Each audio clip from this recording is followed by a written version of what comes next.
Clea's point of view. Tawanan ang bumungad sa akin nang magtungo ako sa malaking silid ng aming mansyon, kung saan naroroon ang mga bisita ni Papa ngayong kaarawan ko. Rinig ko ang pagtagpo ng mga baso at ang tunog ng mga kubyertos. Napakagaling mo, Don Franco! Abay nakuha mong lupain ng mga Vygotsky? At napaluhod mo pa si Felipe. Hindi ko akalaing natalo mo siya. Nga naman, tinalikuran siya ng mga tauhan niya kahit nandyan siya ngayon sa ating harapan. Panibagong halakhakan ang aking narinig habang ako'y papalapit. Ngayon ay kaarawan ko na, ngunit hindi ko ramdam na yun ang ipinagdiriwang namin ngayon. Bukod kasi sa kaarawan ko, narinig ko mula sa aming katulong na may naagaw na naman si Papa na isang lupain mula sa kanyang kalaban. At iyon ang ipinagdiriwang niya ngayon. Nagdadalawang isip tuloy ako na lumapit kasi una pa lang, ayoko na sa ginagawa ng aking ama. Ang aming kayamanan ngayon ay mula sa kasamaan, kaya't hindi ko magawang i-enjoy ang mga luhon ay binibigay niya sa akin. Aatras na sana ako para hindi na sana tumuloy, kaso nakita na ako ng aking ama. Oh, Clea Veronica! Anak, alika rito. Nakagat kong ibabang labi ko. Magandang gabi, Papa. Galak niya akong tiningnan. Lumapit ka rito at may regalo ko sa'yo na paniguradong magugustuhan mo. Wala akong nagawa kung hindi ang lumapit. Lahat ng mga bisita ni Papa ngayon ay masayang masaya. Mukhang masaya sila sa mga kasamaang pinaggagawa nila at wala man lang konsensya. Ano po yun, Papa? Tumayo si Papa at hinawakan ako sa braso. Anak, ngayong 20 anyos ka na ay masaya ako na tumungtong ka sa edad na ganyan.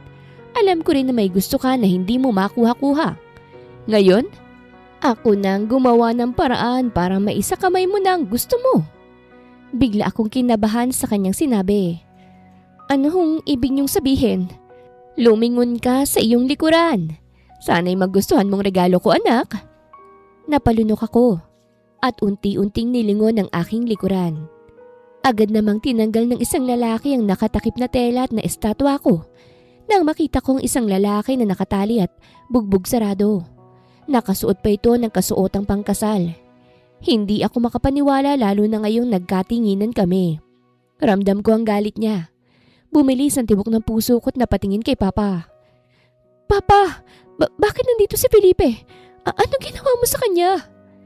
Hinaplos ni Papa ang aking muka. Ang ginawa kong ito ay para sa iyo, anak. Nalaman ko na nalungkot ka't ikakasal na ang iyong sinisintahan na si Felipe Vygotsky. Kung kaya't sinira kong kanyang kasal at dinala ko siya rito para sa iyo. Bukod ron nasa kamay ko na rin ang kanyang lupain. Tinalikuran na rin siya ng kanyang mga tauhan dahil nawala na siya ng kapangyarihan. At humalakhak si Papa at ang mga tao sa paligid na parang mga demonyo.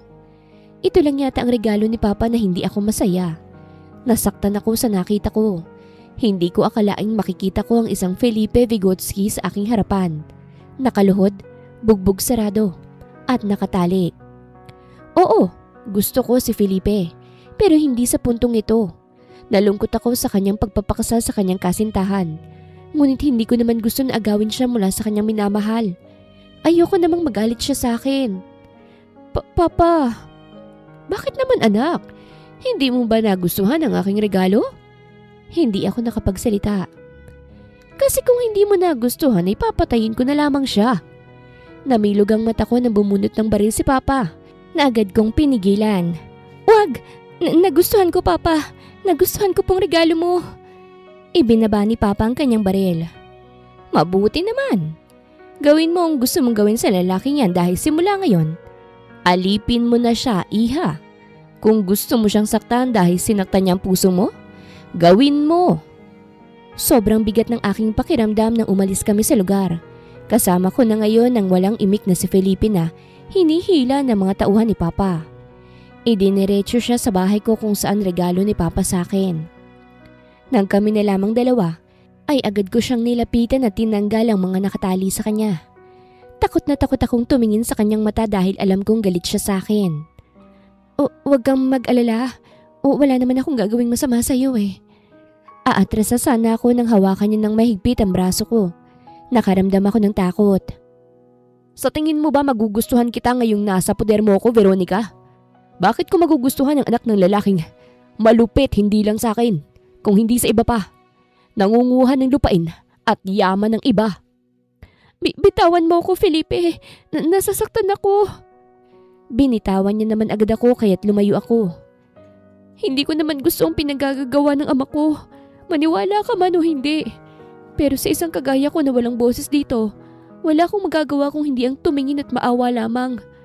Oo, gusto kita. Alam mo yun. Pero hindi naman ako yung tipong tao na ipipilit ang sarili. Hindi ko gustong makita kang masasaktan dahil nandito ka. Alam ko na mahal mo ang kasintahan mo. At kung may magagawa man ako, ibabalik kita sa kanya. At ang lupain mo. Iyon ang huli kong sinabi bago siya tinalikuran. Maraming guards ang bahay na ito kaya't hindi na ako nag-abala pang maging alerto kay Felipe. Dahil hindi rin naman siya makakatakas. Sa mga sumusunod na araw, naging problemado ang mga tao sa bahay ko nang napag-alaman nilang hindi kumakain si Felipe. Hindi kasi ako nagpakita sa kanya ng ilang araw dahil ayokong makita ang kanyang galit na mga mata. Pero ngayon, kinakailangan ko siyang puntahan sa kanyang kwarto para lang makita ang kanyang kalagayan. Pagpasok ko sa kanyang silid, nakita ko siyang nakaupo sa kanyang kama. Nagamot na ang kanyang sugat pero ang kanyang kamao, nakakuyom at tumudugo. Anong nangyari sa'yo? Agad-agad akong lumapit. Felipe! Bumaling siya sa akin. Mula sa galit na mukha, nawala ito nang humarap siya sa akin. Totoo ba ito o namamalikmata lamang ako? Bakit dumudugo ang kamao mo? At saka, sabi ng mga kasambahay ko hindi ka raw kumakain. Hindi mo ba gustong pagkain dito? Ano bang gusto mo? Sabihin mo sa akin at ipapaalam ko sa cook namin dito. Sinabi ko yon habang kinukuha ang first aid kit sa silid na ito. Patayin mo na lamang ako, Veronica. Natigilan ako sa kanyang sinabi. Ngayon ko lang napansin na tinawag niya ako sa pangalawa kong pangalan. Clea kasi ang kadalasang tawag sa akin pero sa kanya, iba. Patayin mo na lamang ako. Ulit niya habang nakatingin sa aking mga mata. Bakit ko naman gagawin yun? Ano sa tingin mo kung bakit ako nandito sa poder mo? Hindi ba para pagmalupitan mo? Hindi ko kailangan ng pagkain at magandang pagtrato sa bahay ng kalabang ko. Hindi mo matatakpan ang ginawa ng ama mo sa akin. Kumirot ang puso ko't nang patuloy na lumapit sa kanya. Bakit ayaw mo nang mabuhay? Hahayaan mo na lang bang matalo sa laban na ito? Ayaw mo bang makapiling muli ang kasintahan mo? Ayaw mo bang makuha muli ang lupain mo? Hindi siya nagsalita kaya't nagpatuloy ako. Kagaya ng sabi ko, wala akong gagawing masama sa'yo. Sabi naman ni Papa, gawin ko ang lahat ng kung anong gusto ko sa'yo. Ito ang gusto kong gawin sa'yo, Felipe. At sa totoo lang, bala kitang tulungan. Kumunot ang noon niya sa akin. Anong ibig mo sabihin? Ito na sigurong panahon para tapusin ang aking amang kanyang kasamaan, Felipe. Bilang anak niya, obligasyon kong itama ang lahat. Hindi ko nagustuhan na hanggang tingin lang ako sa pinagagagawa niya. Kaya tutulungan kita. Pero para magawa ko yun, kailangan mong pumayag sa gusto ko. Ano bang gusto mo? Huminga ako ng malalim. Kailangan mong pumayag sa plano ko. Gusto kong pakasalan mo ko, Felipe. Namilog ang kanyang mata. Nataranta ako dahil baka ibang nasa isip niya. Hindi sa ganon. Magpapakasal tayo pero peke lang. Agad kong dagdag. Gusto ko lang isipin ni Papa na kasal tayo para hindi ka na niya gambalain. At hayaan ka sa akin. Sa papel lang naman. At peke lang, hindi totoo. Bumilis ang tibok ng puso ko sa kaba. Baka isipin niyang ganun talaga ang gusto ko. Pipirma ka lang naman pero hindi natin ipapasa. Kasi hindi naman totoo.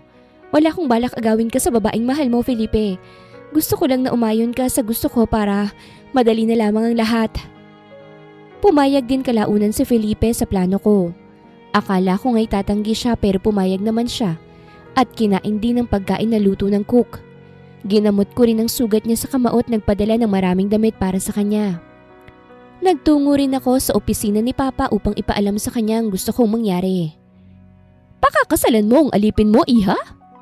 Ani Papa habang tingin ay nasa kanyang lamesa kung saan nakakalat ang maraming papeles. Lumapit ako roon para makita kong mga naroroon at bahagyang nanlaki ang mata ko nang makitang mga dokumento ito sa mga ninakaw ng aking ama. Napalunok ako. Oo, Papa. Sabi mo, regalo mo siya sa akin, hindi ba? Gusto ko siyang maging asawa, Papa. Napaangat siya sa akin ng tingin. Ikaw ang bahala, Clea. Gawin mo ang gusto mo sa lalaki na yon hanggat masaya ka. Napangiti ako kay Papa at lumapit lalo sa kanya upang yakapin siya. Thank you, Papa.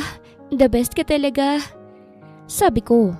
Pero ang totoo, nakatingin na ako sa papel na nakakalat sa lamesa. Gaya ng sabi ko, para sa iyo ito, anak.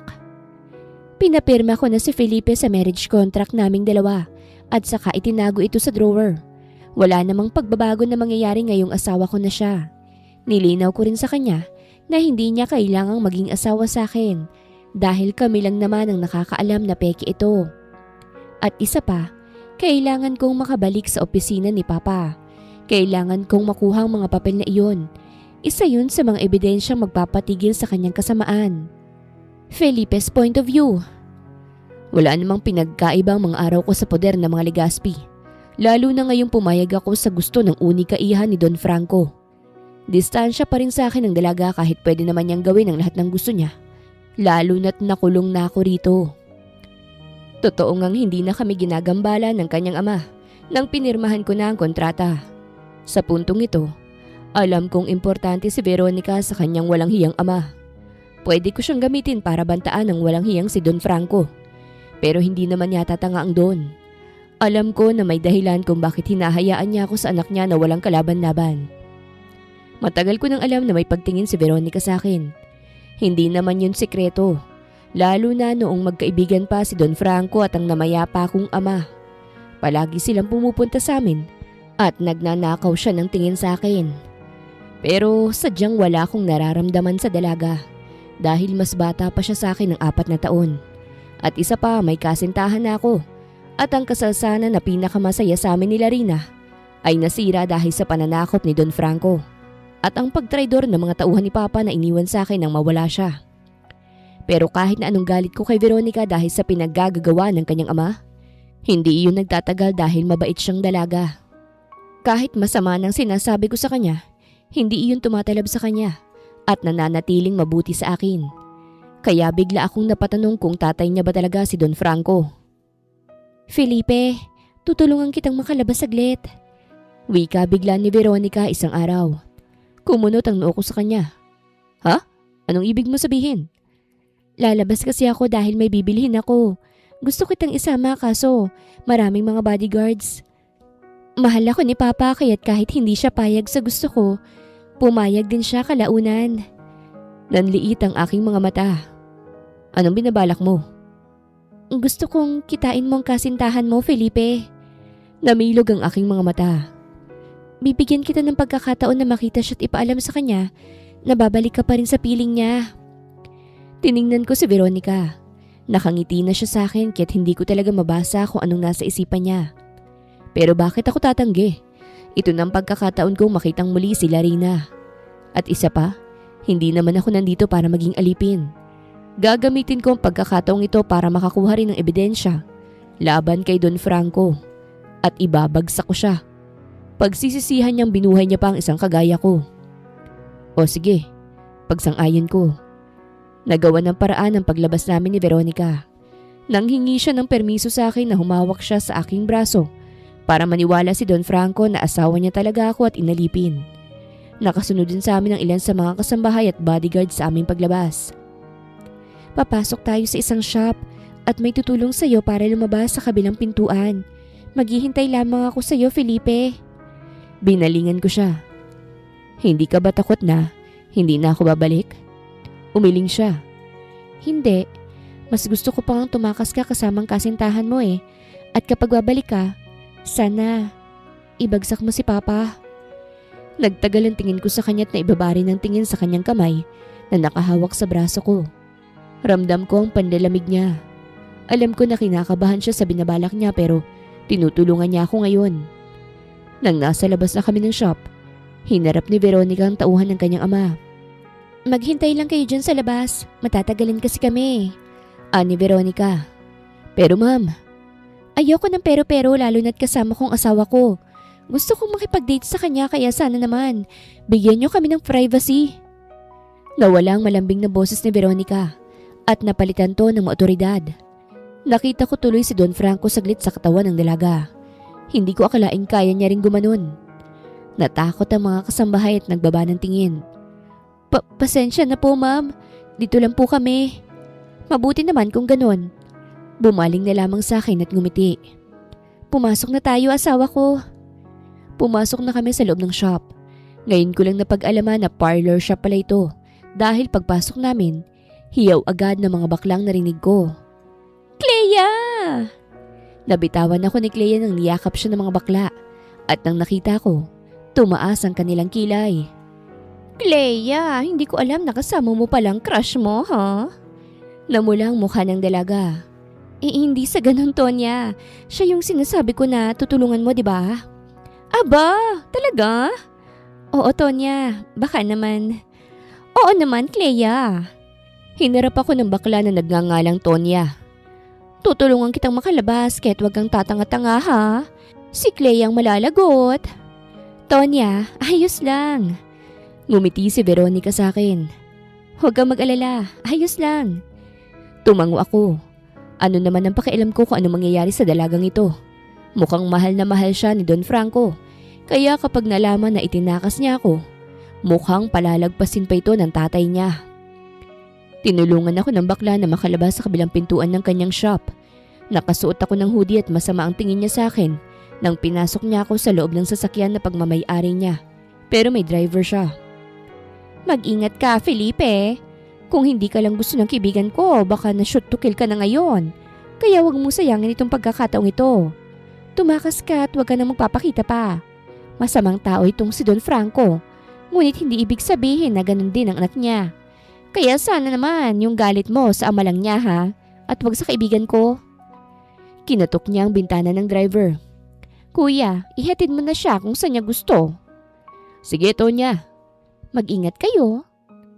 Nang bumiyahin ng sasakyan, bumagabag sa isipan ko ang mangyayari sa anak ni Don Franco. Hindi niya naman siguro sasaktan ng anak niya dahil lang nakatakas ako. Anak niya yun. Kaya't hindi ko nilang iniisip ang dalaga na yun at mas iniisip ang sariling kapakanan. Ipapangako ko sa sarili ko na makukuha kong muli ang inagaw ni Don Franco at magsisisi siya na akong kinalaban niya. Nagpahinto ako sa lugar kung saan nakatira ang aking kasintahan na si Larina. Batid ko na na-trauma siya dahil sa nangyari sa kasal namin. Kaya't gusto ko siyang puntahan ngayon upang ipaalam sa kanya na buhay pa ako. Hindi ka pa ba aalis? Tanong ko sa driver nang hindi ito umalis kahit nakalabas na ako ng kotse. Ang sabi ho sa akin ni Miss Clea, baka may iba ka pang pupuntahan o baka may balak kang bumalik kaya't maghihintay ako sa iyo, sir. Umangat ang sulok ng labi ko. Umaasa ba si Veronica na babalik ako sa kanya matapos niya akong tulungang makita ang sinisinta ko? O sige, ikaw ang bahala. Anikot inayos ang sombrero ko para magtungo sa bahay ni Larina. Pagdating ko sa labas ng bahay niya, madilim ito ngunit bukas ang pinto. Kumunot ang noo ko nang makita ko ang isang hindi pamilyar na kotse na nakapark sa labas ng bahay. Bago ba niya itong sasakyan? At bakit nakabukas ang pinto ng bahay? Gabi na ngayon at baka may makapasok na magnanakaw. Bigla akong nag-alala kaya't pumasok ako para tingnan kaso pagpasok ko, ungol ang bumungad sa aking tenga. Humigpit ang hawak ko sa doorknob sa narinig ko. Ang sarap mo naman, Larina. Oo, bilisan mo pa. Nagdilim ang aking paningin nang marinig ko ang ungol at hiyaw ng aking sinisinta. Ayokong maniwala sa naririnig ko kaya tuluyan na akong pumasok at binuksan ang ilaw.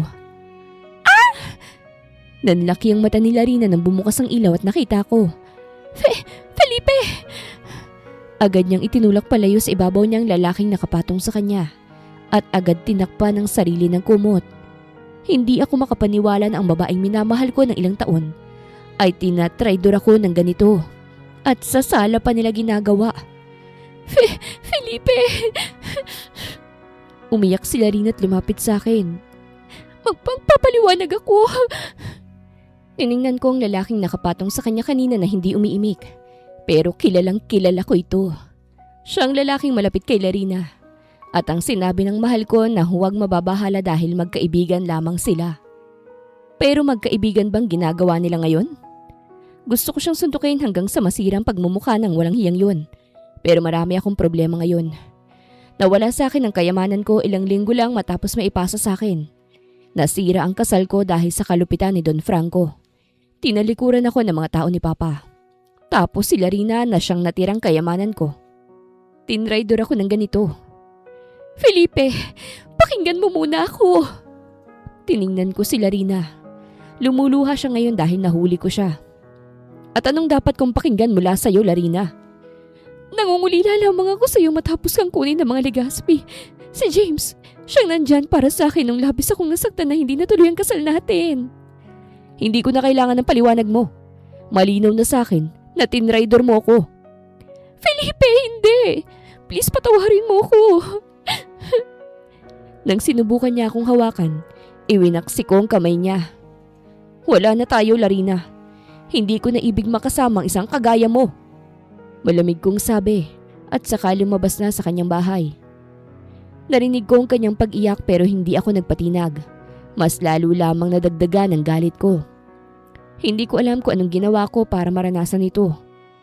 Pagbalik ko sa pwesto kanina, naroon pa rin ang kotse pero ang driver nasa labas na. Namumutla habang may kausap sa kanyang telepono. Sige, sasabihin ko. Nang ibinaba ng driver ang tawag, papasok na sana siya sa kotse kaso nakita niya ako. Lumapit siya sa akin. Sir, kailangan mo nang tumakas palayo. Kumunot ang noo ko. Bakit?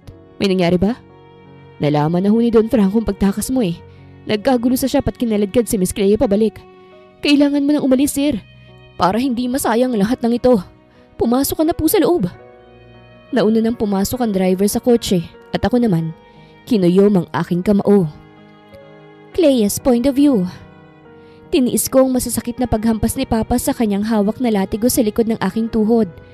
Nakadapa ako ngayon at masakit at mahapdi ang kanyang ginagawa. Yun ay matapos niyang malaman na pinatakas ko si Felipe.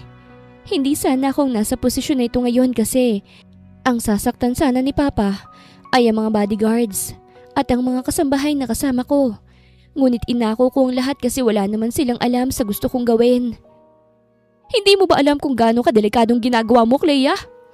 Pinatakas mo ang isang Vygotsky. Hindi mo ba alam kung anong kayang gawin ng binatang yun? Banta siya sa akin, Clea. Kaya ko siya iniligay sa lugar na ito. Pero anong ginawa mo? Tinraidor mo ko. At napasigaw ako nang napalakas ang kanyang paghampas sa kanyang latigo. Bumuhos na ang luha sa aking mga mata at humigpit ang kapit ko sa bedsheet. Hindi ko akalain na sasaktan ako ni Papa ng ganito. Kaya niya palang saktan ako kahit sarili niyang anak. Mas importante pang kasamaan niya kesa sa akin. Wala siyang kinikilalang kadugo. Matapos akong hampasin ni Papa, lumapit siya sa akin at hinawakan ang mukha ko ng mahigpit. Inipit niyang magkabilang pisngi ko gamit lamang isa niyang kamay. Importante ka sa akin, anak. Ikaw na lamang ang pamilya na meron ako matapos tayong iwan ng traidor mong ina.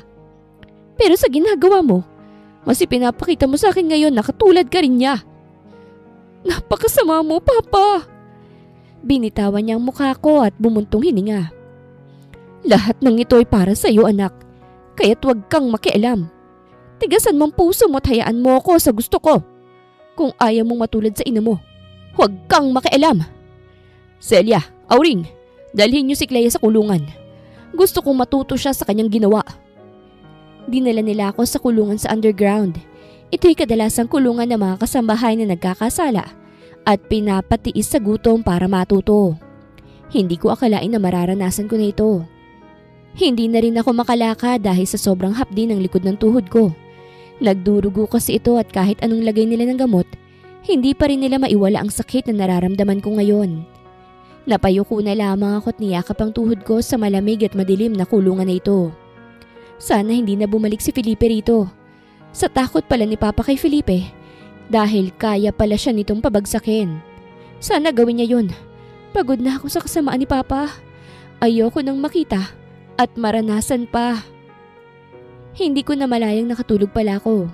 Sa pagising ko, wala na sa tuhod ang baba ko at nakita ko na lamang ang sarili kong nakasandal sa isang balikat.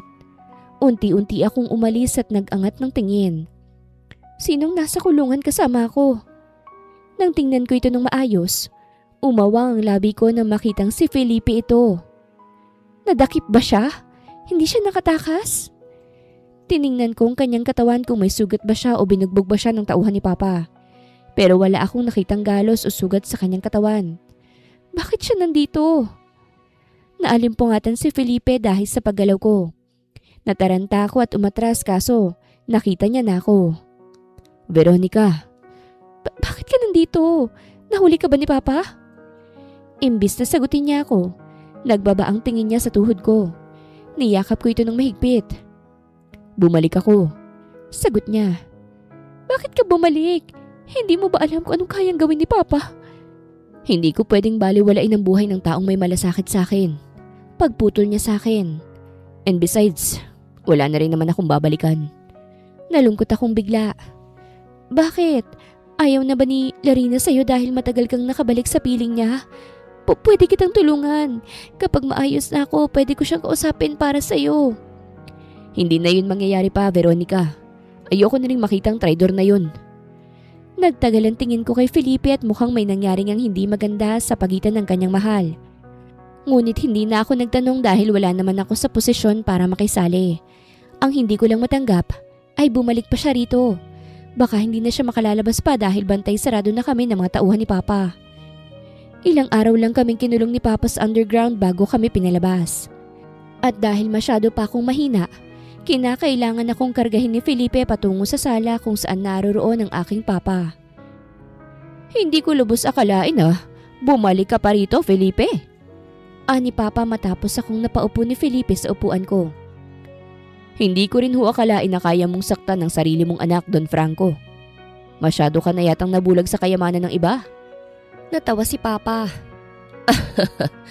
Masyado kasing matulungin ng anak ko Pinapaalala ko lang sa kanya kung anong kaya kong gawin. Wala akong kinikilalang pamilya, Felipe.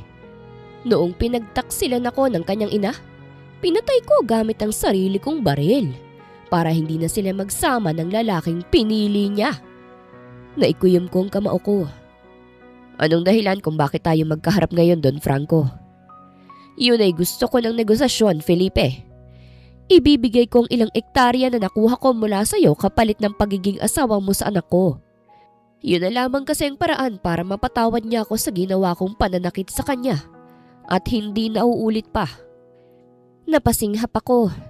Ilang ektarya lang? Bakit hindi na lang niya ibalik ang lahat? Hindi naman sa kanya yun O sige. Nagulat ako sa pagpayag ni Felipe. Tatanggapin ko ang alok mo, Don Franco. Ngumisi si Papa. Mabuti naman kung ganun. Hanggat maaari ayoko ng gulo, Felipe. Ayokong gumawa na naman ng katangahan ang anak ko. Baka sa susunod hindi ko na siya mapatawad. Hindi ko alam kung anong nasa isip ni Felipe ngayon matapos makausap si Papa. Hindi naman siya nagsalita. Kahit masama ang Papa ko, hindi niya ako pinagmalupitan at kinarga patungo sa kwarto ko. Gusto kong tingnan ang sugat mo. Wika niya, at nang iangat niya sanang mahaba kong palda, agad ko siyang tinigilan. Bakit? Nagtataka niyang tanong. Ayos lang ako. Nagamot naman Gusto kong makita ang sugat, Veronica. Napalunok ako bago siya pinayagan. Sige. Inangat niya ang palda ko para makita ang kabuuan ng sugat gawa ng paghampas ni Papa sa likod ng tuhod ko. At nang makita niya ito, natigilan siya. Ayos na yan, Felipe. Agad kong tinakpan ang tuhod ko ng palda ko. Maghihilom din yan. Ang mahalaga hindi ka sinaktan ni Papa nang maibalik ka rito. Sa ngayon, hindi na muna kita matutulungan. Hindi ko natuloy ang sasabihin ko dahil hinawakan niya ang kamay ko. Tutulungan kitang makalabas sa bahay na ito. Makaalis mula sa kamay ni Don Franco. Nagulat ako sa kanyang sinabi. Ha? Kung sakaling maibalik ko ang lahat sa akin, ililigtas kita mula sa pamilya mo. Bumilis ang tibok ng puso ko sa sinabi niya at naibaba ang tingin sa kanyang kamay. Hindi mo naman ako kailangang iligtas. Hindi naman ako nasa mapanganib rito. Nadismaya siya sa sinabi ko. Pero tutulungan kita, Felipe, sa abot ng makakaya ko. Maibabalik sa iyo ang lahat at pananagutan ni Papa ang kanyang mga kasalanan. Hindi na rin nagpumiglas tumira rito si Felipe at nagkasundo na rin kami. Magandang araw mga viewers! Ang kwentong ito ay hatid ng Love Series TV. Salamat sa pakikinig! Yun siguro ang kanyang paraan para hindi na magsuspetsya si Papa sa kanya. Habang nagpapagaling ako, si Felipe naman ay nakikipagkaibigan sa mga kasambahay at tumutulong pa sa pagluluto. Nasisiyahan ang mga kasambahay ko sa kanya dahil sa pagiging palakaibigan niya. Ang ibang kasambahay ko, nagdududa pa rin, pero hinayaan ko na lamang sila. Basta ang mahalaga, payapa ang buhay ko sa ngayon. Naglapag ng pagkain si Felipe sa lamesa. Nakasunod sa kanyang mga kasambahay na nasisiyahan sa niluto ng binata. Ma'am, kainin mo ang niluto ni Sir. Sigurado akong magugustuhan mo. Ani Celia na malaki ang ngiti. Oo nga, ma'am. Hindi ko nga akalaing marunong palang magluto itong si Sir. Manghihingi pa nga kami ng recipe sa kanya. Marami pala siyang alam. Talaga? Tiningnan ko si Felipe. Ikaw ang nagluto? Tumango siya at naghila ng upuan. Oo, kumain na tayo. Gusto kong malaman ang feedback mo sa luto ko. Masarap magluto si Felipe. Iyon ang opinyon ko matapos matikman ang kanyang niluto. Kaya pati ang cook ko, nakikitake note na sa isinishare ni Felipe. Aba, maraming salamat Sir Felipe ah. Makakatulong ito. Mula nang magluto ka rito ginanahan na si Ma'am kumain. Namula ang mukha ko sa sinabi ng cook namin. Hindi naman kasi ako kadalasan kumakain. At ngayong luto nga ni Felipe, busog na ako palagi. Tingin ko nga, tataba ako. Mabuti naman. Binalingan ako ni Felipe. Payat pa naman ang amo nyo. Butit na kaya niyang hampas na yun. Nakagat kong ibabang labi ko saka nag-iwas ng tingin. Masaya ako sa piling ni Felipe ngayon. Kahit alam ko na pagpapanggap lamang lahat ng ito. Kontento na ako. Sa bahay na ito, naranasan ko nang hindi malungkot at hindi mag-isa dahil kasama ko na si Felipe. Kahit hindi niya ako mahal, ayos lang sa akin. Masaya na akong masilayan at makasama siya kahit sa sandaling panahon lamang na ito. Ngunit alam ko rin naman na ang kasiyahan na ito ay matatapos din. Isang araw, pupunta sana ako sa opisina ni Papa upang makausap siya. Kaso hindi ko natuloy dahil sa narinig ko mula sa loob. Alam kong marami pang tinatago yang si Felipe mula sa kanyang namayapang ama. Kukunin ko muna lahat bago ko siya patayin nang wala ng Vygotsky. Kailan mo gagawin yon, Don Franco? Asawa na siya ng anak mo, hindi ba? Masasaktan man ang anak ko pero maiintindihan niya ako. Pinagbigyan ko lamang siya dahil gusto niyang binatang yon pero hindi sila nararapat na mag-isa. Kaya't pagkatapos ng buwan na ito, wala na si Felipe Vygotsky sa mundong ito. Napasingap ako sa narinig at napaatras. Kumuyamang kamao ko at natatakot para kay Felipe. Kaya naman sa araw din na yon, uminom ako ng mag-isa sa Teresa. Umiyak na parang baliw. Hindi ko na alam ang gagawin ko sa ama ko. Masyado na siyang masama. Para na siyang nasasaniban ng isang demonyo. Kinuha na nga niyang lahat mula kay Felipe. Balak niya pang kunin ang buhay nito. Hindi ko hahayaan na mangyari yun. Ani ko tinungga ang buong baso ng alak habang lumuluha. Kaso hindi ko natapos ang pag-inom ko dahil may umagaw sa bote. Nang tingnan ko kung sino, si Felipe ito. Nakakunot ang noo. Nagtataka kung bakit ako naglalasing. Akin na yan! Kailangan ko yan! Pilit kong abutin ang bote ng alak pero iniiwas niya. May problema ka ba? Umiling ako. Wala akong problema. Pero yung luha ko tumutulo at nakakahiya dahil nasa harapan ko ang lalaking iniiyakan ko ngayon. Wala kang problema pero lumuluha ka. Hindi rin maganda na umiinom ka ng alak. Gusto kong makalimutan ng lahat. Ani ko, at nanlalabo ang aking mga mata dahil sa luha. Mahal kita, Felipe! Nilipad ang buhok ko nang sabihin ko yon, kasabay ng paghangin na nagparindig ng aking balahibo. Tahimik ang naging responde ni Felipe. Hindi siya nagsalita. Alam ko naman yun Alam ko na wala siyang pagtingin sa akin. Imposibleng mamahalin niya ako lalo na't anak ako ng taong dahilan ng paghihirap niya ngayon. Napayuko ako at pinalis ang sarili kong luha. Kalimutan mo na lang yun. Lasing ako. Hindi ako tumingin sa kanya saka pinalis ang sariling luha. Sa gabi na yon, wala akong narinig mula kay Felipe.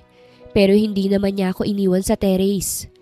Kahit masakit, kailangan kong tanggapin na hindi talaga pwede. Sa mga sumunod na araw, hindi ko hinayaan na maging awkward kami ni Felipe. Nagpanggap ako na parang hindi ko yun naaalala. At isa pa, may gagawin din ako ngayon kaya't medyo hindi ko siya nabigyan ng oras na mag-usap kami. Aalis kasi si Papa ngayon, kaya't kinakailangan kong makapasok sa opisina niya. Manang, pwedeng ako na lang maglinis sa opisina ni Papa? Tanong ko sa isang kasambahay. Marunong naman ako maglinis at saka may naiwan kasi ako ron. Pwede namang kitang samahan sa hinahanap mo, Iha. Inagaw ko ang mga gamit niya sa pagwawalis at nginitian siya. Huwag na po, ako na pong bahala. Teka Iha. Sige po Manang, lilinisin ko pong mabuti. Pumasok ako sa loob ng opisina ni Papa sa kanila kito. Tumingala ako sa CCTV at saka huminga ng malalim. Kailangan kong gumawa ng paraan para mapatay ang CCTV na yon. May dala akong tirador at pasimpleng nagtago para sirain ang CCTV. Dalawa lang naman ang CCTV ngayon. Bahala na akong malaman ni Papa. Basta ngayon, makuha ko yung papeles na panlaban sa kanya. Dumiretso ako sa kanyang lamesa at binuksan ang drawer nito. Wala na rin ang mga papeles na kailangan ko kaya't kinabahan ako. Nasaan na kaya yun? Naghanap ako ng naghanap hanggang sa aksidente kong natulak. Ang akala ko'y pader pero biglang bumukas. Namilog ang mata ko. Ano yan? Napalunok ako at nagpalingalinga. Huminga ako ng malalim sa katuluyan itong itinulak. Ayun na nga, nakapasok ako sa loob ng secret room na ito na sobrang dilim. May naramdaman akong hagdanan pababa kaya't bumaba ako. Hindi ko alam kung hanggang saan ang tungo. Nang wala na akong maramdamang hagdanan, natanaw ko ang isang ilaw na umiilaw pa. At doon, nakita ko ang napakaraming pera. Namilog ang mata ko. Hindi lang yun. Naroroon din sa isang lamesa ang mga papel. Mukhang hindi yata itinago ni Papa dahil akala niya walang makakaalam sa kwarto na ito. Agad kong tiningnan ang mga papeles. Mga dokumento ito ng mga taong ninakawan ni Papa ng lupain. May mga titulo at iba pang mga importanteng dokumento na pag-aari ng iba't ibang tao. Binuksan ko rin ang laptop at nasa lamesa lang din ang password, kaya't nabuksan ko ito. Naghanap ako ng USB at isa-isa itong binuksan. Halos masuka ako sa nakita ko. May mga litrato ng mga taong tinorture ni Papa, mga ebidensya ng mga ninakaw niya, at ang mga taong pinagmalupitan niya. Sumikip ang dibdib ko. Hindi ko maiwasang mahiya. Sobrang nayakap na talaga ni Papa. Ang kasamaan, hindi man lang siya nakonsensya na marami siyang buhay na nasira. Agad kong kinuha ang mga papeles at USB at inilagay sa ilalim ng aking damit.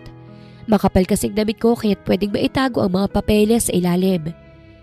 Kinuhanan ko rin ng picture ang mga perang napakarami.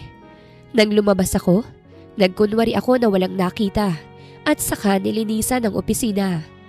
Babalik si Papa pagkatapos ng 2 araw, kaya't may 2 araw pa ako para magawa ang tama. Hindi ko na masyadong naasikaso si Felipe dahil nakipagkita ako kay Tonya. May bantay pa rin namang nakapaligid sa akin, pero binigyan pa rin naman ako ng privacy. Diyos ko dahi, ano to? Yang mga papeles at USB, ebidensya yan laban kay Papa. Please, isuplong mo sa mga pulis, Tonya. Namilog ang mata ni Tonya. Pero Clea, sisiguraduhin ko na walang mangyayaring masama sa'yo. At saka, ito rin. Binigay ko sa kanya ang isang envelope na naglalaman ng mga papeles tungkol sa lupa. Kung sakaling may mangyari sa akin, ibigay mo yan sa mga taong nagmamay-ari niyan, ha? Mas lalong natakot si Tonya. Clea naman ano ba yan? Pagod na ako. Pagod na ako magbulag-bulagan sa mga kasamaan ni Papa, Tonya. Gusto kong matigil nito kaya sana tulungan mo naman ako. Niyakap ako ni Tonya at napapikit dahil sa totoo lang, kailangan ko talaga ng yakap ngayon. Felipe's point of view. Hindi na kami masyadong nag-uusap ni Veronica magmula nang sinabi niya sa akin ang katagang yun.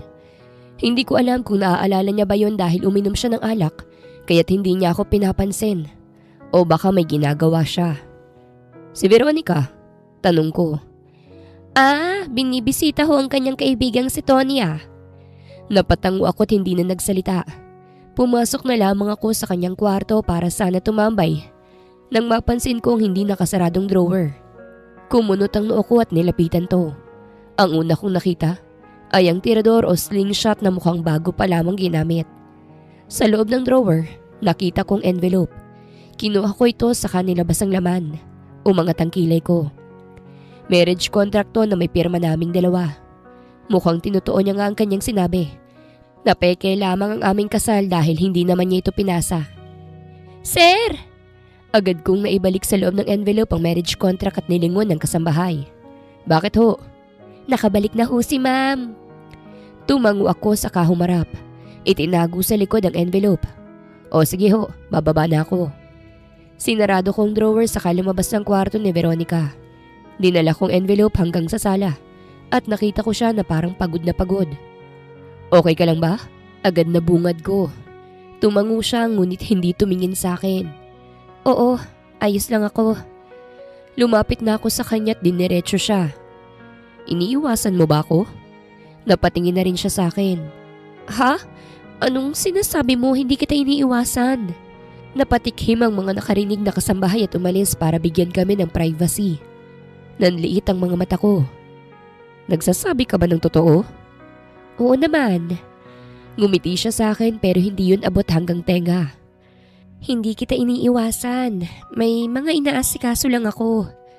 Kung hindi ka busy, gusto ko sabay tayong kumain ngayon. Pag-imbita ko at kapag tumanggi siya, ibig sabihin lang nun iniiwasan niya ako talaga. O sige, sabay tayong kumain. May pumasok na lalaki na tauhan nila. Lumapit kay Veronica.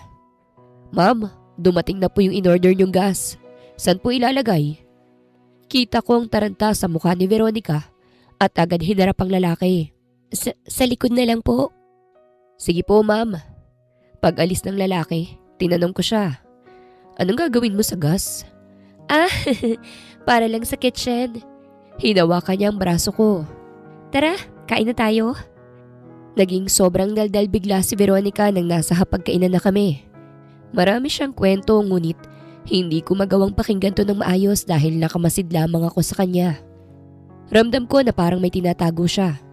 Mula nang maglasing siya, alam kong may problema siya. Hindi ko lang mawari kung ano yun kaya't gusto kong malaman. Kaya nang gumabi, hinintay ko talaga na matulog ang lahat para sundan ang paglabas ni Veronica sa kwarto niya. Lumabas siya sa bahay at may kausap na lalaki. Inutusan niya itong buhusan ng gas ang buong bahay ng kanyang ama na malapit lang din naman sa bahay ng dalaga. Hindi ko siya nakilala bigla. Sa isang iglap, nawalang magandang imahe ni Veronica sa aking isipan. Ma'am, hindi po ba malalaman to ni Don Franco? Uuwi pa naman siya ngayon. Huwag kayong mag-alala, akong bahala. Pumasok din si Veronica sa loob ng bahay ni Don Franco. At mukhang walang pumigil sa kanya. Hindi ko siya magawang sundan dahil may mga sasakyan na dumating. Mukhang dumating na si Don Franco. Bumalik na lang muna ako sa bahay at bukas na lamang tatanungin si Veronica. Ngunit kinabukasan, hindi ko yun nagawang itanong sa kanya dahil wala siya sa kwarto niya. At hindi lang yun. Maraming mga tauhan ni Don Franco ang walang permisang pumasok sa nakalak kong kwarto. Kunin niyo siya! Lumapit ang dalawang lalaki sa akin at hinawakan ako sa magkabilang braso. Hindi na ako nagpumiglas dahil gusto kong malaman kung anong gagawin nila sa akin. Nakita ko si Don Franco sa labas ng bahay. Felipe! Sa wakas ay nakita rin kita ulit! Ani Don Franco at tumawa pa. Na-enjoy mo ba ang buhay kasamang anak ko? Hindi ko siya sinagot. Well, iho, hindi ka man lang ba nagpaalam sa anak ko?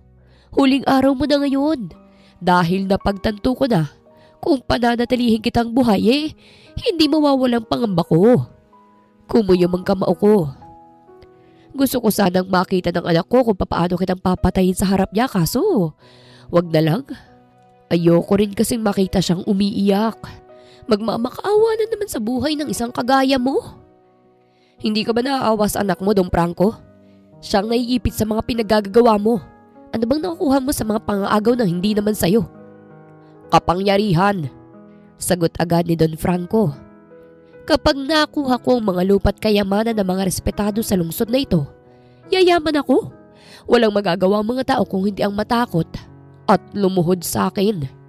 Hindi mo madadala sa langit yan, Don Franco. Kinasa niya agad ang baril. Hindi rin naman sa langit ang punta ko, Felipe.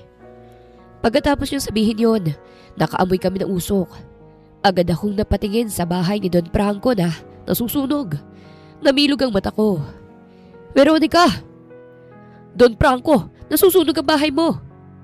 Kita ko ang takot sa mukha ni Don Franco nang makita ang kanyang bahay na nasusunog. Agad siyang tumakbo patungo ron at nagutos pa na magtawag ng bumbero. Binitawan din ako ng mga tauhan niya kahit nakawala ako. Una kong hinanap si Veronica. Paniguradong nasa bahay siya ng papa niya dahil hindi siya umuwi sa bahay niya. Anak ng... Sino may kagagawa nito? Ang mga pera ko, ang mga papeles, ang mga pinaghirapan ko. Kumuha kayo ng maraming tubig. Huwag ka nang mag-abala, Papa. Nakita ko si Veronica sa teresa ng bahay ni Don Franco. May dala itong mga papeles. Anak, bakit ka nandyan? Ikaw bang may kagagawa nito? Ako nga po. Clea Veronica! Galit na sigaw ni Don Franco. Pagod na ako sa lahat, Papa. Sa lahat ng kasamaan mo. Pagod na ako. Walang hiya ka? Anak kita! Sigaw ni Don Franco at agad tinutukan ng baril ang sarili niyang anak. Wala akong magawa kung hindi ang tingnan lamang sila. Hindi ko alam kung anong gagawin ko sa sitwasyon na ito. Ayokong makisali. Gusto kong magdusa si Don Franco. Ngunit nag-aalala ko para kay Veronica. Nang nakita niya ako, nakita kong natigilan siya. Hindi ko inaalis ang tingin ko sa kanya. Mahal kita, Felipe. Para sa iyo to. Ibabalik ko sa iyo ang mga kinuha ni Papa. Sabi niya at ngumiti. Kahit malapit nang masunog ang Teresa na kanyang kinatatayuan. Hayop ka, talagang babae ka! At binaril ni Don Franco ang sarili niyang anak. Susugod na sana ako kay Don Franco. Ngunit biglang nagsidatingan ng mga pulis at bumbero. Napakarami na mga ito kaya tingin ko wala nang kawala pa si Don Franco. Hindi ko na yun inabalang tingnan pa. At naghanap ng paraan para makapasok sa bahay na nasusunog. Kaso pinigilan ako ng isang bumbero. Delikado ho, sir. Kami na hong bahala. Kumuyom ang kamao ko. Nabaril si Veronica. Hindi ko alam kung malalabang pagkakabaril o kung buhay pa ba siya. Kaya't gusto ko siyang kunin. Bitawan niyo ako! Hindi niyo ba ako kilala? Ako si Don Franco, ang pinakamakapangyarihan sa lugar na ito. Sigaw ni Don Franco habang pinoposasan siya ng mga pulis. 2 oras din bago nawala ang apoy at hindi na maitsura ang bahay ni Don Franco. Bukod doon, walang nakitang bangkay ang mga bumbero. Ngunit may bakas ng dugo silang nakita. Wala na talaga kaming nakita, sir. Pasensya na. Sumikip ang dibdib ko. Wala ba talagang nakita? Pwede bang pakitingnan ulit? Wala talaga, sir eh. Baka po nakain na ng apoy si mama. Matagal ho bago nawala ang apoy. Baka ho wala na si mama. O baka nakaalis din po. Nasuntok ang bumbero dahil sa kanyang konklusyon na hindi naman sigurado. Iyak ng iyak ang kaibigan ni Veronica na si Tonya nang napag-alaman ang nangyari. Hindi siya naniniwala na wala na si Veronica. Hindi, matalinong babaeng yun. Hindi naman niya siguro sinunog ang bahay para lang magpakamatay. Ani Tonya. Naaawa ako sa dalagang yun eh. At saka mahal na mahal kang talaga niya. O eto na oh. Ikaw na bahalang magbigay sa ibang nakuhanan ng lupa. Lupa niyo yan kaya't ibinalik ni Clea. Akong inutusan niya. Umiiyak pa rin si Tonya. Ay naku, ang babaeng yun talaga oh. Hindi niya naman kailangan isali ang sarili sa pagsunog. Gusto pa yata maging crispy pata. Hindi pa siya patay. Walang bangkay na na-recover. Huwag kang mag-alala. I will find your friend. Ani ko. Tumango siya at nagpatuloy na lang sa pag-iyak. Tinupad nga ni Veronica ang sinabi niya na ibabalik niya sa akin ang lahat. Hindi lang ang lupa kung hindi ang kayamanan na ninakaw ni Don Franco. Hindi lang din akin ang ibinalik niya, kung hindi pati rin sa iba.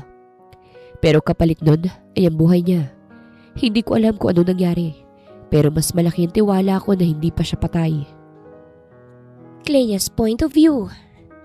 Hindi ko akalain na humihinga pa rin ako hanggang ngayon, matapos akong mabaril ng mismo kong ama at muntik masunog ng buhay. Nailigtas pa rin ang buhay ko. Nasa harapan ko ngayon si Manang Cecilia, ang nagligtas sa aking buhay. Nagawa nilang kunin ang balang nakabaon sa aking balikat, kaya't sobrang hina ko ngayon. Bukod ron, may eye patch din ang aking kaliwang mata. Hindi dahil nawalan ako ng paningin kung hindi nasunog ang balat ko malapit sa mata, kaya't ang pangit tingnan. Ang sabi ni Manang Cecilia, 2 linggo nang nakalipas mula nang mangyari ang insidente at nakulong ng tuluyan ng aking ama at ang kanyang mga kasabwat. Ang akala ng nakararami, patay ka na, Clea. Hindi ka rin namin madala sa ospital dahil baka may banta pa sa buhay mo. Sa dami ba naman ng galit sa papa mo, baka madamay ka pa, iha. Napayuko ako. Pero pwede ka namang bumalik. Umiling ako. Hindi na po ako babalik. Kung patay na ako sa tingin ng nakararami, mabuti yun. Gusto ko hong mamuhay ng simple't payapa, Manang. Ayoko nang bumalik sa dati kong buhay. Bigat ang aking kalooban dahil nawalay ako kay Felipe. Pero hindi naman niya ako mahal. At mukhang masaya na rin siya ngayon dahil naibalik na sa kanya ang lahat. Sinunog kong mansyon para wala nang makuha si Papa sa mga pinaghirapan niyang nakawin. Bahala na kung kamuhian niya ako. Tinulungan ako ni Manang Cecilia na magsimula muli. Inuwi niya ako sa probinsya at doon nagpagaling. Nabuhay ako sa bagong pangalan at nakamit ng bagong mga tao. Mahirap man sa akin noong una dahil sa sitwasyon ko, pero nang nasanay na ako, unti-unti ko nang natanggap ang buhay na meron ako. At sana, ganito na lamang palagi kasi kontento na ako. Ganun na nga ang naging buhay ko sa loob ng 5 taon. Nabuhay ako ng simple ngunit masaya, bilang si Lea. Tumulong ako kay Manang Cecilia sa kanyang maliit na tindahan ng mga gulay sa palengke. Masaya naman ako. Kahit hindi kadugo ko ang kasama ko, tinuring pa rin nila akong pamilya. Pangalan lang naman at pamumuhay ang nagbago sa akin. Pero bukod ron, pareho pa rin. Si Clea Veronica pa rin ako. Kahit ang puso ko, hindi pa rin nagbago. Kahit wala na akong balita kay Felipe ng ilang taon, siya pa rin ang laman nitong puso ko. Lea, pabili naman oh. Tiningnan ko ang bagong dating sa aming tindahan dito sa palengke. Nakita ko si Rusco. Malaki ang ngiti sa labi. Anong bibilhin mo? Tanong ko sa kanya. Pwede bang ikaw? Bago pa man ako makasagot, nasa gilid na niya si Manang Cecilia at binatukan siya. Aray! Nilingon niya si Manang Cecilia. Hi Manang. Pinagtitripan mo na naman ba ang dalaga? Tumikim si Rusco. Ay hindi po, nagbibiro lang naman po ako eh. Nag-peace sign siya sa akin. Bibili ako ng talong, Lea, at saka repolyo.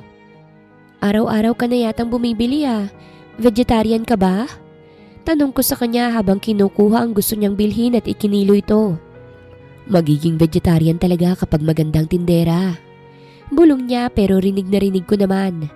Natawa na lamang ako sa kaibinigay na ang gusto niya. Isa si Rusco dito sa probinsya na ito ang nagkaroon ng interes sa akin. Ngunit palagi ko rin siyang tinatanggihan na siya namang nire-respeto niya. Pero kahit ganoon, hindi naman nagbago ang pagtrato niya sa akin. At isa pa, palagi siyang tinataboy ni Manang Cecilia. Pagod ka na yata, Lea. Ani Manang Celia nang magsara na kami sa aming tindahan. Hindi naman po. Hanggang ngayon be, hindi ka pa rin komportable na alisin yung eye patch na suot mo. Hindi ba't sagabal yan sa iyong paningin? Umiling ako. Hindi naman po. Nasanay na rin ako kaya't ayos lang ako. Mabuti naman kung ganun. 5 taon nang nakalipas. Masaya ka ba rito, iha? Opo, masaya po ko. Sa mga sumunod na araw, may lakad si Manang Cecilia kaya't ako itong nagbabantay sa tindahan niya. Minsan, pinag-iinitan ako ng mga kapwa tindera namin at inaakusahan ako na umaagaw ng customer. Kahit ang totoo, ang mga customer naman ang kusang lumalapit sa akin. Naku, yan na naman ang nagbabantay. Ano kayang ginamit ng babaeng yan para mapunta sa kanya yung mga customer? Narinig kong sambit ng katabi ng tinderang katabi lamang ng tindahan namin. Pwede malamang kagandahan at bait-baitan para makuhang loob ng mga customer. Huminga ako ng malalim. May lumapit sa tindahan na babae para sana bibili. Kaso biglang lumapit ang kapitbahay kong tindera at hinawakan sa braso ang customer. Iha, dito ka sa amin bumili. Mas presko rito at kung gusto mo pwede kang maka-discount. Alika rin Walang nagawang babae dahil hinila na siya ng babaeng tindera. At inirapan pa ako. Hindi lang isang beses yun ginawa, kung hindi maraming beses. Kaya't nagkaproblema ako bigla dahil inaagaw ang mga customers ko at wala pa akong kita sa araw na ito. Ayoko naman silang kumprontahin dahil kawawa lang din ako. Kung nandito lang sana si Manang Celia, baka tiklop na yung mga yan. Nalungkot ako nang maghapon ay wala pa rin akong kita. Mukhang pinagkaisahan ako ng mga tindera. Kinukuha nila mga bibili sa akin at nagpapadiscount pa. Napayuko na lamang ako at bumigat ang aking dibdib. Narinig ko rin ang tawanan ng mga tindera na parabang tagumpay sila sa kanilang ginagawa. Magkano? Napasinghap ako at nag-angat ng tingin. Nasa kabila ng tingin ng bagong dating na customer dahil nakikieksena na naman ang kabilang tindera. Pogi, dito ka bumili sa amin. May discount ka? Nadismayang muli ako. Akala ko pa naman may customer na ako. Thank you, pero gusto kong dito bumili.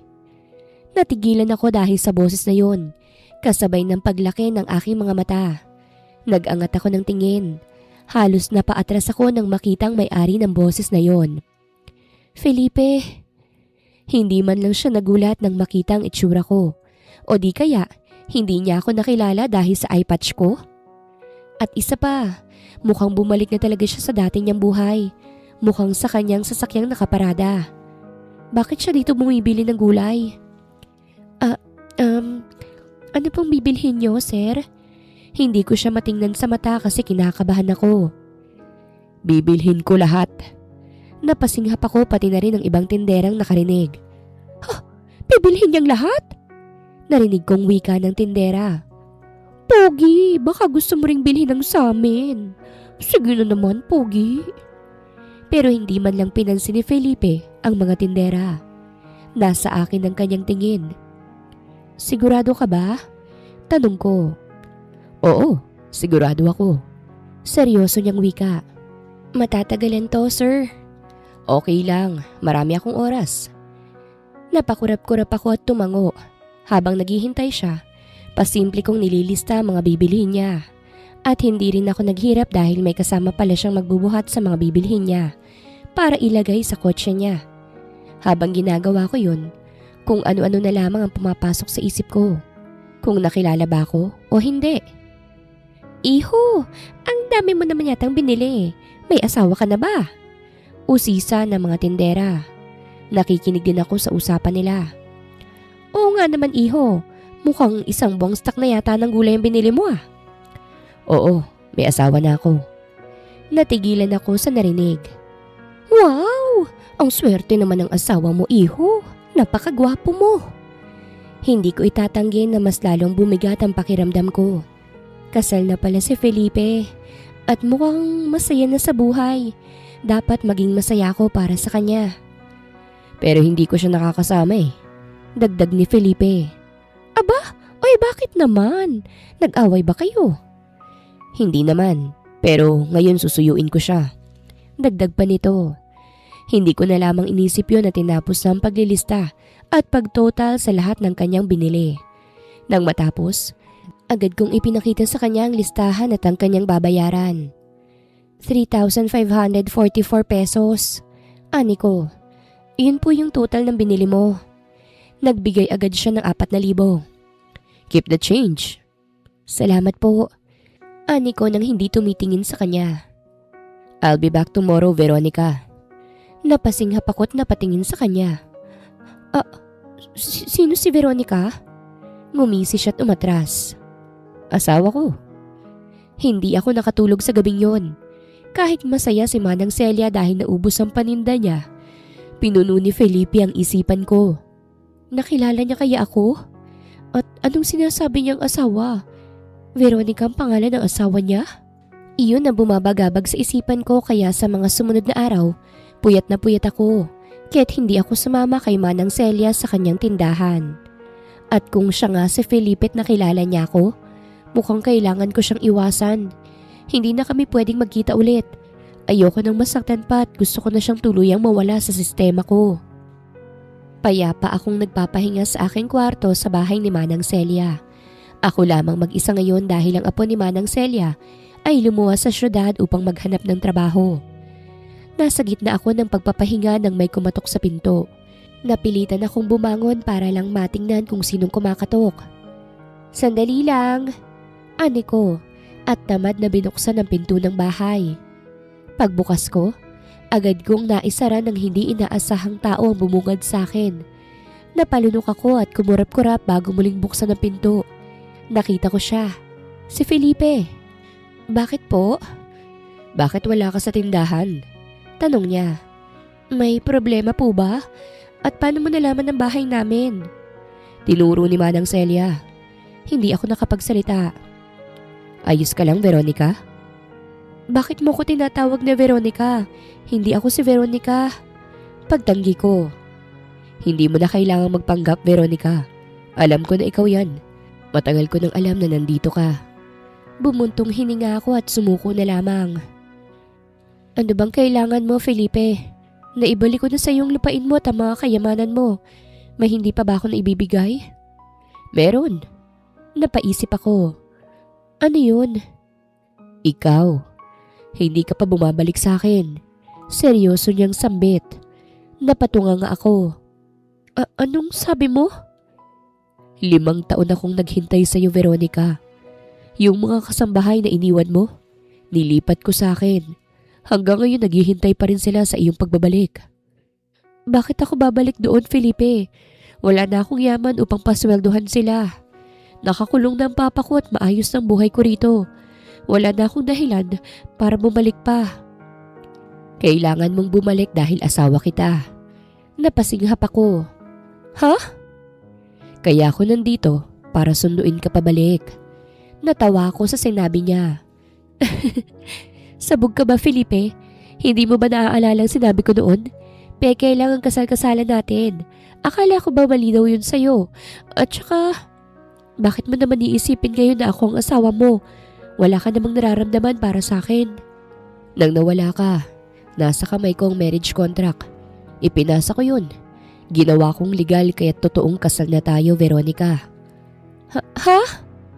Hindi ako makapag-compose ng maayos na mga salita dahil sa nalaman. Totoong kasal na kami? Paano nangyari yun? Naalala kong tinago ko ang papel na yun. Kinuha pala niya? Bakit? Tanging nasambit ko na lamang. Di ba ayaw mo sa akin? Hinawakan niya ang kamay ko. Saan mo naman narinig yan? Napalunok ako. Umamin ako sa iyo noon na mahal kita pero wala ka namang sagot. Yun ay dahil lasing ka at nawalan ako ng oportunidad na sabihin sa iyo dahil umiiwas ka naman sa akin. Bukod ron, nahihiya rin ako. Nang mawala ka, natakot ako na baka makahanap ka ng iba. Kaya ipinasa ko yun para kapag lalapitan kitang muli, wala ka nang kawala sa akin. Hindi ka na makakatanggi pa sa akin. Wala na talagang salitang lumabas sa aking bibig. Hindi ako nandito para gambalain ang buhay na itinayo mo ngayon. Hindi ko intensyon na manggulo. Pero sadyang hindi lang ako makatiis, Veronica. Miss na kita. Gusto kong malaman mo ang sagot ko sa sinabi mo noon.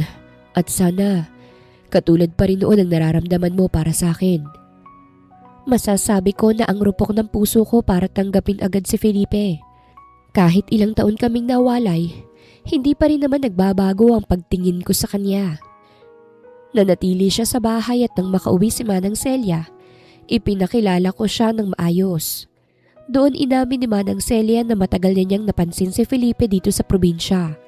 Kaya niya hinaharangan si Rusco sa panliligaw sa akin. Nagmamasid lang daw si Felipe. At nang nahuli niya, Nakiusap na wag sasabihin sa akin.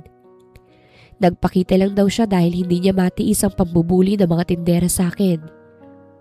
Aba, mga inggiter talaga yung mga yun, iho. Naku, kaya hindi umaasenso sa buhay. Inggit ang inuuna. Umirap si Manang Celia. Sige lang, may oras din yung mga yan sa akin. Dito na natili si Felipe ng ilang linggo upang makasama ko. Wala namang reklamo si Manang Celia dahil masarap ang ulam palagi. Ngayong nandito na si Felipe. Bukod ron, binigyan niya rin ng pera si Manang Celia upang iparenovate ang bahay. Galak ang nararamdaman ni Manang sa natanggap. Nabigyan ako muli ng oportunidad na makasama at makilala ng husto si Felipe. Sa probinsya, iginala ko siya at pinakilala sa mga naging kaibigan ko. Masaya kong muli kong nasilayan si Felipe ng malapitan. Napakatagal ng 5 taon kaya't sobrang pangungulila ako sa kanya. Gusto mo bang magpa-doktor? Tanong ni Felipe nang nasa Maylawa kami rito sa probinsya. Baka hindi ka komportable sa nakatakip sa kaliwa mong mata. Hinawakan ko ito. Nasanay na rin naman ako. Nakaupo kami sa may patay na kahoy habang nakaharap sa payapang lawa. Wala kaming ibang naririnig kundi huni ng ibon. Hinawakan ni Felipe ang eye patch ko saka ito tinanggal. Nakagat ko ang ibabang labi ko nang nakita niya ang kabuuan ng itsura ko. Hinaplos niya ito. Ang pangit ko na, no? Ani ko at natawa. Umiling siya. No, hindi ka pangit. Sobrang ganda mo pa rin. Naku, binobola mo lang ako eh. Ani ko saka tumingin sa lawa. Tingnan mo yung lawa, Felipe, oh. Ang ganda at ang payapa. Iyan ang tunay na maganda. Presko pa yung hangin. Oo nga, sobrang ganda. Mabutit na appreciate mo. Natigilan ako dahil nang binaligan ko siya, hindi naman siya nakatingin sa lawa, kung hindi sa akin. Sobrang ganda, Veronica. Hinawakan niya ang baba ko at umusog siya palapit sa akin. Mahal kita, Veronica. At bago pa ako makapag-react, dumampi na ang kanyang labi sa aking labi. Isang buwang nanatili si Felipe sa probinsya na ito bago niya ako nakumbinse na sumama sa kanya. Napamahal na sa akin ang lugar na ito dahil ito ang humubog sa pagkatao ko ngayon. Pero ibig ko ring makasama si Felipe muli. Ayokong sayangin ang oportunidad na ibinigay ng Diyos sa akin kaya't sasama ako sa asawa ko. Nagpasalamat ako ng husto kay Manang Celia at sa pamilya niya dahil sa pagligtas at pagkupkup sa akin. Kung hindi dahil sa kanila, hindi ko alam kung buhay pa ba ako ngayon. Si Felipe, binigyan niya ng trabaho ang apo ni Manang Celia dahil umuwi itong bigo galing syudad. Naiyak to sa nalaman. May kumpanya kasi si Felipe na 3 taon na mula nang maipatayo at successful business ito. Hanggang ngayon, para pa rin akong nananaginip. Parang noon lang pangarap ko si Felipe. At ang mahawakan lang ang kamay niya ng ganito kalapit ay para na akong hihimatayin. Pero ngayon, hindi lang hawak ang nagagawa namin. Dumampi na rin ang labi niya sa akin. Bumalik kami sa lugar kung saan ako isinilang. At nakita kong nakatayo pa rin ang bahay ko na bigay ni Papa. Ngunit ang bahay ni Papa, wala na. Yun ay dahil sinunog ko yun dati. Ma'am! Nanlaki ang mata ko nang makita ko na palabas sa bahay ko ang mga kasambahay at mga tauhan ko na naiwan ko 5 taon nang nakalipas. Bakit nandito pa rin silang lahat? Nang nawala ka, sobrang lungkot ng mga kasambahay mo. Bukod ron, wala rin silang trabaho. Kaya akong nagpapasweldo sa kanila kahit wala ang amo nila. Inalagaan pa rin nilang bahay mo. Natouch ako sa ginawa ni Felipe. Kahit hindi naman niya obligasyon, pinanatili niyang malinis ang bahay na iniwan ko at binigyan ng pagkakataong makapagtrabaho pa rin ang aking mga tauhan kahit ilang taon nang nakalipas. Salamat, anikot na paluhana. Hindi ko akalaing marami kang nagawa habang wala ako. Sobrang na-appreciate ko yun, Felipe. Nagkita rin kaming muli ni Tonya. Sobrang iyak ng bakla nang makita ko na halos mahimatay na siya. Natawa na lamang ako sa reaksyon niya nang magkamalay siyang muli at halos ipitin ako sa yakap niya. Lahat ay halos nakamove on na sa nangyari 5 years ago. Ibinalita rin ni Tonya na naibalik na sa mga may-ari ang mga ninakaw ni Papa. At nasa maayos na buhay na ang mga tao. Anya wala raw galit ang mga ito sa akin. Kasi anak lang naman ako. Hindi ko kasalanan ang kasalanan ng papa ko. Gusto kong makita muli si Papa Felipe. Wika ko sa kanya isang araw. Naghahanda kami para sa mga bisita niya rito sa bahay nang sabihin ko yon.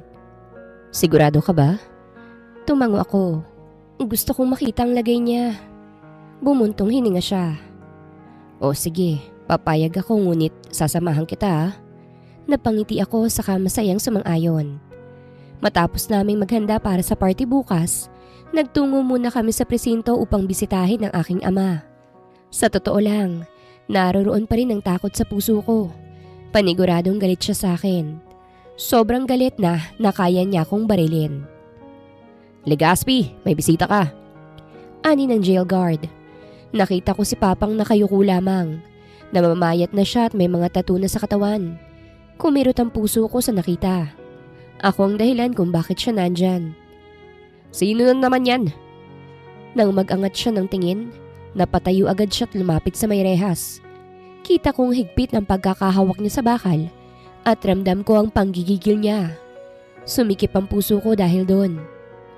Nandito palang anak kong traidor. Bungad niya't halatang may halong galit. Ngayon ka pa nagpakita ha? Buhay ka pa pala. Papa, wag mo akong tawagin yan. Wala akong anak na traidor. At kasama mo pa talaga yung Felipe na yan ha? Hinawakan ako ni Felipe sa balikat. Nakulong ka na nga, ganyan ka pa rin. Don Franco, magpasalamat ka at binisita ka ng anak mo. Ha? Hindi ko kailangan ng bisita niyan. Yung bata na yan, katulad yan ng ina niya. Traidor! Taksil! Pagtataksil ang ka rin yan, Felipe. Niyugyug niya ang rehas sa galit. Humanda ka sa akin, Clea. Kapag ako nakalabas rito, sinira mong buhay ko.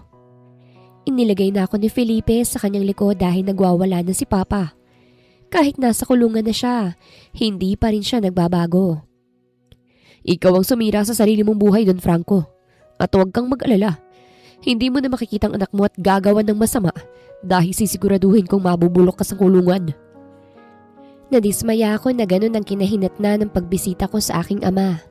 Akala ko pa naman dahil 5 taon ang nakalipas, ay magagawa niya akong patawarin sa nagawa ko. Pero hindi pala. Pero ganito naman talagang buhay. Hindi lahat masusolusyonan ng ganun. Sana nga lang ay magising si Papa sa katotohanan at tanggapin ang mga pagkakamali niya. Mabutit nandito si Felipe sa tabi ko. Hindi niya ako hinayaang malungkot dahil sa pagpunta namin. Nang dumating ng araw ng party sa bahay, maraming dumating. Kadalasan ay mga kakilala ni Felipe sa business world. Pinakilala niya ako bilang asawa niya sa mga ito at nakahalubilo ko ang mga asawa nila. Alam mo ba, maraming may gusto dyan sa asawa mo nung wala ka pa rito. Ani Mrs. Hannah, asawa ni Mr. Perez na businessman din. Kaso syempre, loyal sa iyong asawa mo. Kahit yung isang artista binaliwala niya kasi magagalit ang asawa niya. Talaga po? Napasulyap ako kay Felipe na masayang nakikipag-usap sa mga lalaki. Nang napansin niyang tumingin ako, nagpaalam siya sa kausap niya at lumapit sa akin. Oh, bakit? Umiling ako. Wala. Bumalik ka na ron, Felipe. Kinilig ang mga babaeng kausap ko. Naku! Hindi talaga mapakali ang isang Felipe Vygotsky kapag hindi nalalapit sa asawa. Hinapit ni Felipe ang bewang ko kaya't namula ako. Matagal din kaming hindi nagkasama, kaya gusto ko siyang nasa tabi ko palagi. Naku, good luck dyan, Clea. Baka hindi ka na makabangon ha. Uminit ang pisngi ko sa sinabi niya at hindi alam kung anong sasabihin. Napangiti ako nang makita mga malulusog na mga bulaklak. Ang ganda rito. Sabi ni Manang Auring, mahilig ka raw sa mga rosas. Kaya nagpatanim ako para kung sakaling babalik ka, may mabubungaran kang bulaklak. Ang dami mong ginawa para sa akin, Felipe. Hindi ko alam kung paano kita masusuklian sa lahat. Nagkatinginan kaming dalawa. Isa lang naman ang gusto kong kapalit, Veronica. Ano yun? Sabihin mo sa akin, Felipe. Hinawakan niya ang isang kamay ko at dinala sa kanyang labi para halikan ang likod nito. Gusto kong pakasalan mo ako sa simbahan. Seryoso niyang sabi matapos akong halikan sa kamay. Maaari ba, Veronica?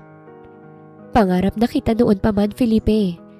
Kaya ang yayain mo ng ganito, sino ba naman ako para tumanggi? Kaya oo, pakakasalan kita, Felipe. Inilabas agad ni Felipe ang singsing na hindi ko namalayang hawak niya na pala at isinuot sa aking daliri.